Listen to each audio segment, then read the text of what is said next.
বদলাতেও পারে না। দ্বিতীয় গল্পটি এক তরুণের, যার কোমর থেকে পা পর্যন্ত অবশ। শারীরিক প্রতিবন্ধতা তাকে শিখিয়েছিল যে আমার পা নেই তো কি হয়েছে, আমার হাত আছে। তিনি নিজের পছন্দের শখের কাজ, কাঠের শিল্পকলা, বিভিন্ন জিনিস তৈরির মাধ্যমে নিজের প্রতিভা প্রকাশ করতে শুরু করেন। পা নেই তো কি হয়েছে, হাত আছে, এবং হাতের নিপুণ কাজে তিনি অসাধারণ কাঠের পণ্য তৈরি করেন, যা স্থানীয় বাজারে বিক্রি হয় এবং দেশ জুড়ে তার হাতের কাজের জুড়ি বিখ্যাত। প্রিয় ভাই বোনেরা, তৃতীয় গল্পটি মৌলভীবাজারের একজন দৃষ্টি প্রতিবন্ধী তরুণের, যিনি চা বাগানে এক শ্রমিকের সন্তান। চোখে আলো নেই, কিন্তু মনের আলোর শক্তিতে এসএসসি এবং এইচএসসি পরীক্ষায় জিপিএ 5 অর্জন করেছেন। তার এই যে সংগ্রামী মনোবল আমাদেরকে শিখিয়েছে ইচ্ছা শক্তি এবং মেধা কখনো শারীরিক সীমাবদ্ধতার কাছে হার মানে না। এরপরে চতুর্থ যে গল্পটি, এমন একজন মানুষের যার চলার শক্তি নেই, একমাত্র ডান হাতের বৃদ্ধা আঙ্গুলটি নাড়াতে পারেন। সেই আঙ্গুল দিয়ে তিনি কম্পিউটারের কাজ করেন। কুমিল্লার একটি ছোট্ট ঘরে বসে তিনি বেলজিয়ামের একটি প্রতিষ্ঠানের জন্য পণ্যের ক্যাটালগ ডিজাইন করেন। একক প্রচেষ্টায় মানুষটি নিশ্চিত করে চলেছেন অর্থনৈতিক মুক্তি এবং সামাজিক অগ্রযাত্রা। এই যে চারজন ব্যক্তি আমাদেরকে দেখিয়েছেন যে প্রকৃত সক্ষমতা শরীর দিয়ে নয়, মনের জোর, ইচ্ছা শক্তি এবং কঠোর পরিশ্রম দিয়ে মাপা হয়। তাদের গল্প আমাদেরকে শিখিয়েছে বাধা শুধু একটি শব্দ, যা চেষ্টার মাধ্যমে জয় করা সম্ভব। আমাদের দায়িত্ব তাদের লড়াইকে সম্মান জানানো, তাদের পাশে দাঁড়ানো। আমরা এমন একটি বাংলাদেশ গড়তে চাই বা গড়ার পরিকল্পনা করি যেখানে প্রতিটি মানুষ তার সীমাবদ্ধতাকে জয় করে নিজের স্বপ্ন পূরণের সুযোগ পাবেন। শারীরিক চ্যালেঞ্জ মোকাবেলা করেও যারা নিজ উদ্যোগে অর্থনীতিতে অবদান রাখছেন, তাদের বিজয় গল্প আমাদের আলোর পথ দেখায়। আমি একজন রাজনৈতিক কর্মী হিসাবে আপনাদেরকে প্রতিশ্রুতি দিতে চাই, আগামীর বাংলাদেশে শারীরিক সীমাবদ্ধতার কারণে যেন কাউকে বৈষম্যের শিকার না হতে হয়, পিছিয়ে না রাখে, সেই বহুমুখী উদ্যোগ নিয়ে জীবন যুদ্ধে বিজয়ের অজস্র প্রেরণাদায়ী গল্প সৃষ্টি করা হবে। একসাথে কাজ করে আমরা একটি সমাজ গড়ে তুলতে চাই, গড়ে তোলার পরিকল্পনা করি, ইচ্ছা রাখি, প্রত্যাশা রেখে, যেখানে প্রতিটি মানুষ তার পূর্ণ সম্ভাবনায় পৌঁছতে পারবে ইনশাআল্লাহ। প্রিয় ভাই বোনেরা, গত 16 বছর ধরে আমরা এমন একটি বাংলাদেশে বসবাস করেছি যেখানে আমাদের প্রাপ্য নাগরিক অধিকার বা স্বাধীনতা একে একে কেড়ে নেওয়া হয়েছে। সমাজের প্রতিটি শ্রেণী ও পেশার মানুষ রাষ্ট্রীয় সহায়তা থেকে হয়েছেন বঞ্চিত, এবং আপনারাও তার ব্যতিক্রম নন। এর ফলে আপনাদের জীবনের মান উন্নয়ন প্রয়োজনীয় পদক্ষেপ গ্রহণ করা হয়নি, যা ব্যক্তিগতভাবে আমি অনুভব করি। আমি আপনাদের এতটুকু বলতে চাই, আমি এবং আমার দল, একটু আগে মহাসচিব সাহেব ওনার বক্তব্যে উল্লেখ করেছেন, বাংলাদেশ জাতীয়তাবাদী দল বিএনপি জনগণের সমর্থনে রাষ্ট্র পরিচালনার দায়িত্ব পেলে আমাদের সর্বোচ্চ চেষ্টা থাকবে, আমরা সবসময় আপনাদের পাশে থাকব। আমি বিশ্বাস করি আপনারা কেউ প্রতিবন্ধী নন, বরং আপনারা সকলে বিশেষভাবে সক্ষম নাগরিক। আপনাদের প্রত্যেকের রয়েছে অসীম সক্ষমতা। নির্বাচিত বিএনপি সরকার নিশ্চিত করার চেষ্টা করবে অবশ্যই দেশের অন্যান্য সকল নাগরিকের মতন আপনাদের নাগরিক অধিকার ও সুযোগ সুবিধা সঠিকভাবে এবং সমানভাবে পৌঁছে দেওয়ার। আপনাদের চিকিৎসা, শিক্ষার সুযোগ, চাকরির ক্ষেত্রে সমান সুযোগ এবং দেশের প্রতিটি স্থাপনা ও যাতায়াত ব্যবস্থাকে আপনাদের জন্য অ্যাক্সেসেবল করে গড়ে তোলার সর্বোচ্চ চেষ্টা আমাদের থাকবে। আজকে আপনাদের এখানে যারা বক্তব্য রেখেছেন তার থেকে আমি উপলব্ধি করছি যে আমাদের হয়তো মনে হয় বাংলাদেশের আমাদের আমার যেটা মনে হয়েছে আপনাদের যারা বক্তব্য রেখেছেন সকলের কথা থেকে, আমাদের এই মুহূর্তে বাংলাদেশে অনেক কিছুই এখনো আপনাদের জন্য ফেয়ার নয়। অনেক জায়গায় আপনাদের অ্যাক্সেস দেওয়া হয় না, প্রয়োজনীয় সুযোগ সুবিধা থেকে বঞ্চিত করা হচ্ছে এবং হয়তো উপেক্ষিত হয় আপনারা অনেক ক্ষেত্রে। আপনাদের এই অনুভূতিগুলিকে আমি গভীর শ্রদ্ধা ভরে স্মরণ করছি এবং এগুলো সমাধানে আমরা আমাদের দলের থেকে অঙ্গীকারবদ্ধ।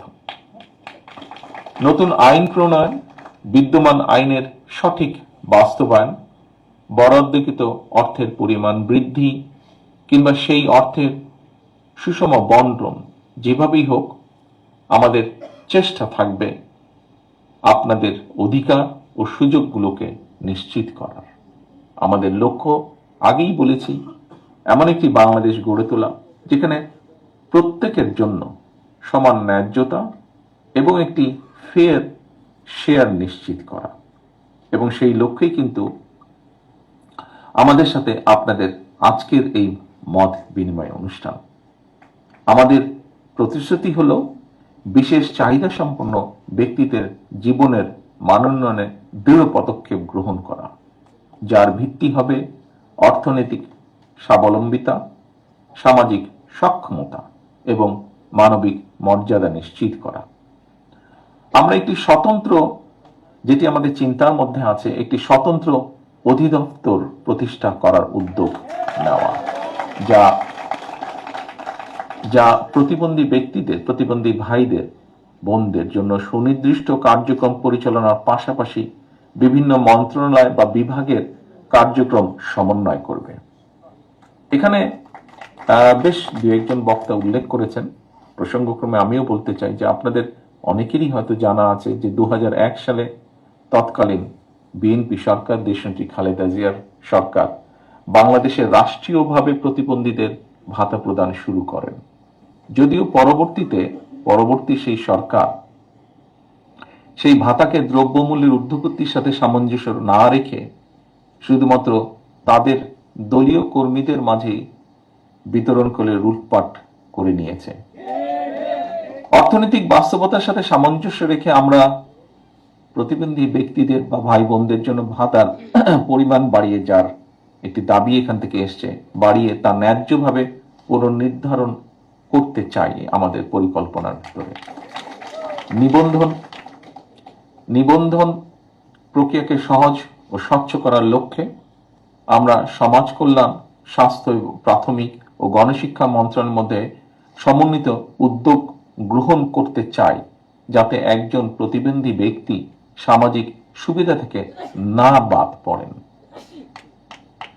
প্রিয় ভাই বোনেরা, দেশে কিছু প্রাইভেট অর্গানাইজেশন শারীরিকভাবে প্রতিবন্ধী মানুষ যারা, তাদের নানা ধরনের ট্রেনিং প্রদান করেন।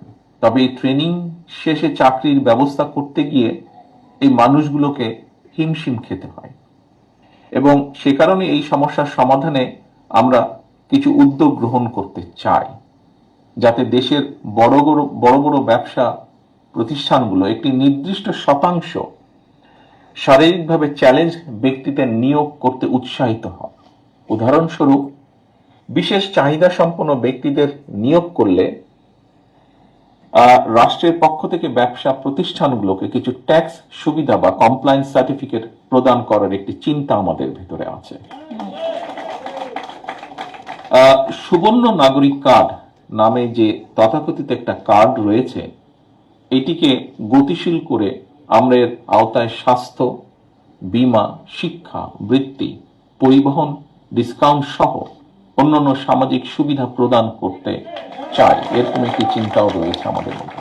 বিশেষ চাহিদা সম্পন্ন ব্যক্তিরা যাতে অর্থনৈতিকভাবে, যেই বিষয়টি আপনাদের অনেকের বক্তব্য থেকে তুলে এসেছেন, তুলে নিয়ে এসেছেন আপনারা, এবং আমিও দৃঢ়ভাবে যেটি বিশ্বাস করি যে এই মানুষগুলো যাতে অর্থনৈতিকভাবে স্বাবলম্বী হতে পারেন, আমরা তার জন্য বাস্তবসম্মত ভোকেশনাল এবং টেকনিক্যাল ট্রেনিং এর ব্যবস্থার পরিকল্পনা আমরা রেখেছি আমাদের চিন্তা ভাবনার মধ্যে। বিশেষত আউটসোর্সিং, ডাটা প্রসেসিং, ফ্রিল্যান্সিং এর ক্ষেত্রে বিশেষ চাহিদা সম্পন্ন মেধাবী তরুণদের জন্য তরুণীদের জন্য সুনির্দিষ্ট কারিগরি এবং কাঠামোগত সুবিধা প্রদানের পাশাপাশি ট্যাক্স ওয়েভার এবং ওয়ার্ক স্টেশন সৃষ্টির সুযোগ কার্যকরভাবে আমাদের বিবেচনায় রয়েছে। অন্যান্য ক্ষেত্রেও উদ্যমী এবং সফল প্রতিবন্ধী ব্যক্তিদের জন্য সহজ শর্তে বিশেষ ঋণ সুবিধা প্রদান করে উদ্যোক্তা সৃষ্টির একটি পরিকল্পনাও আছে আমাদের। এখানে প্রায় ব্যক্তি যারা বক্তব্য রেখেছেন একটি কথা সকলেই বিশেষভাবে উল্লেখ করেছেন, আমিও আমাদের চিন্তার মধ্যেও সেটি আছে। সেটি হচ্ছে গণপরিবহন। আমরা গণপরিবহন এবং বিভিন্ন সরকারি বেসরকারি স্থাপনাকে প্রতিবন্ধী ব্যক্তিদের জন্য উপযোগী করে গড়ে তোলার লক্ষ্যে একটি সমন্বিত পরিকল্পনা গ্রহণ করতে চাই। পাশাপাশি সরকারি চাকরিতে এই সকল মানুষদের জন্য একটি নির্দিষ্ট অংশীদারিত্ব নিশ্চিত করার একটি পরিকল্পনাও আছে আমাদের ভিতরে। প্রিয় ভাই বোনেরা, প্রতিবন্ধী শিশুদের শিক্ষার বিষয়টি শিক্ষা মন্ত্রণালয়ের অধীনে আনার বিষয়টি বিবেচনা আমরা অবশ্যই করব, যার কথাটি এখানে, যেই বিষয়টি এখানেও বোধহয় কয়েকজনের বক্তব্যে উঠে এসেছে। বিশেষ করে তাদের স্বাস্থ্য সেবা বিদ্যমান স্বাস্থ্য ব্যবস্থার মধ্যে অন্তর্ভুক্ত করার জন্য কাজ করতে আমরা চাই। তাদের জন্য ফাস্ট ট্র্যাকে সেবা প্রদান, প্রায়োরিটি সলিউশন এবং বিভিন্ন অ্যাডমিনিস্ট্রেশনের নির্দিষ্ট অংশ সংরক্ষণের পরিকল্পনা আছে আমাদের। বিচারিক প্রক্রিয়া প্রয়োজনীয় সংস্কার এনে এই মানুষগুলো ন্যায্য বিচার পাওয়ার সুযোগ কিভাবে আরো বৃদ্ধি করা সম্ভব হয় সেটি আমরা চিন্তা ভাবনা করছি।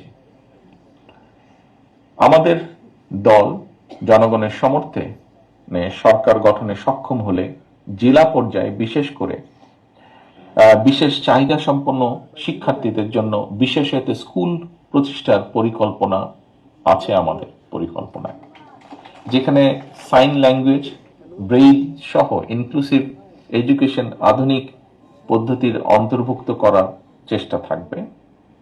পাশাপাশি কারিগরি ও পেশাগত শিক্ষার মাধ্যমে কর্মজীবনে প্রবেশের সুযোগ কিভাবে তৈরি করা যায়, এই মানুষগুলো জন্য স্কলারশিপ ও প্রয়োজনীয় শিক্ষা উপকরণ সরবরাহ বিষয়টি আমাদের বিবেচনায় আছে। স্বাস্থ্যসেবার ক্ষেত্রে আমরা প্রতিটি জেলা সদর হাসপাতালে বিশেষায়িত স্বাস্থ্য সেবা ইউনিট স্থাপনের চেষ্টা করব, যেখানে শারীরিক থেরাপি, মানসিক স্বাস্থ্য সেবা এবং প্রয়োজনীয় চিকিৎসার আধুনিক সুবিধাগুলো থাকবে বলে আমরা প্রত্যাশা রাখি। আমরা প্রত্যন্ত অঞ্চলে বিশেষ চাহিদা সম্পন্ন জনগণের জন্য মোবাইল হেলথ ক্লিনিক চালুর একটি উদ্যোগ গ্রহণ করতে চাই। সহায়ক উপকরণ তৈরির জন্য যে বিষয়টিও এখানে উঠে এসেছে বক্তব্যে, উপকরণ তৈরির যে কারখানাগুলো সেগুলো দেশে স্থাপন করা এবং আমদানি ক্ষেত্রে যদি সম্ভব হয় অবশ্যই সেক্ষেত্রে কর মওকুফের চিন্তাটিও বা কর কমিয়ে আনা চিন্তাটিও আমাদের পরিকল্পনার ভিতরে রয়েছে। গুরুতর প্রতিবন্ধী ব্যক্তি, তাদের জন্য নিবিড় পরিচর্যার একটি বিষয় আছে, বিশেষ করে এলডারলি পার্সন যারা এই ধরনের। আমাদের অন্যতম একটা লক্ষ্য থাকবে বিশেষ চাহিদা সম্পন্ন শিশুদের সুপ্ত প্রতিভা বিকাশ নিশ্চিত করা। ড্রয়িং, আর্ট, মিউজিক, স্পোর্টস, এই সমস্ত ক্রিয়েটিভ এবং ইনোভেটিভ অ্যাক্টিভিটিস তাদের জন্মগত দক্ষতা ও শেখার আগ্রহ অনুযায়ী প্রশিক্ষণ ও স্কিল ডেভেলপমেন্ট প্রদান করা আমরা করতে চাই। আমরা প্রান্তিক থেকে কেন্দ্রীয় পর্যায় পর্যন্ত আমরা তাদের খেলাধুলার সিস্টেমেটিক ডেভেলপমেন্ট এবং টুর্নামেন্ট আয়োজনের মাধ্যমে প্যারা অলিম্পিকে ভালো ফল অর্জনের সহায়তা করা বা সহযোগিতা করার একটি পরিকল্পনা আমাদের সমষ্টিগতভাবে দলীয়ভাবে আছে, ব্যক্তিগতভাবে আমারও এটা আছে। স্পোর্টস, ডিবেট, সায়েন্স ফেয়ার সহ বহুবিধ সহশিক্ষা কার্যক্রমে সরকারি পৃষ্ঠপোষকতার পাশাপাশি প্রাইভেট স্পন্সরশিপ কিভাবে তৈরি করা যায়, সুযোগ সৃষ্টি করা যায়, সেটিও আমরা বিবেচনায় রেখেছি। প্রিয় সুধীবৃন্দ, আমরা বিশেষ চাহিদা সম্পন্ন ব্যক্তিদের জন্য একটি মর্যাদাপূর্ণ, সক্ষম এবং সমৃদ্ধ সমাজ গড়ে তুলতে চাই। আমি ও আমার দল বিএনপি উপলব্ধি করি আমরা আপনাদের সমস্যা ও কষ্টগুলো বাস্তব এবং গভীর। আপনাদের মনে রাখতে হবে, এই বাস্তবতায় আপনারা একা নন। আমরা সবসময় আপনাদের পাশে আছি, আপনাদের পাশে ছিলাম, ইনশাল্লাহ আপনাদের পাশে আমরা থাকব। কারণ আপনাদের প্রতিবন্ধকতা আমাদের সবার প্রতিবন্ধকতা। আমি ব্যক্তিগতভাবে বিশ্বাস করি, আমরা সকলে বিশ্বাস করি, আপনাদের পেছনে রেখে আমরা কখনো এগিয়ে যেতে পারবো না, আর এগোতেও আমরা চাই না। আমরা সবাই মিলে একসাথে যে গণতান্ত্রিক বাংলাদেশ গড়ে তুলব, সেটি হবে সবার জন্য ফেয়ার, সবার জন্য ইনক্লুসিভ, সবার জন্য বসবাসযোগ্য এবং সবার জন্য উপভোগ্য যেন হয়। আসুন আমরা সবাই মিলে একটি গণতান্ত্রিক বাংলাদেশ গড়ে তুলি, যার ভিত্তি হবে বৈষম্যহীন, অন্তর্ভুক্তিমূলক এবং উদার তান্ত্রিক সমাজ নির্মাণ। আপনাদের কল্যাণ এবং সাফল্য আমাদের অগ্রাধিকার। আল্লাহ হাফেজ। বাংলাদেশ জিন্দাবাদ।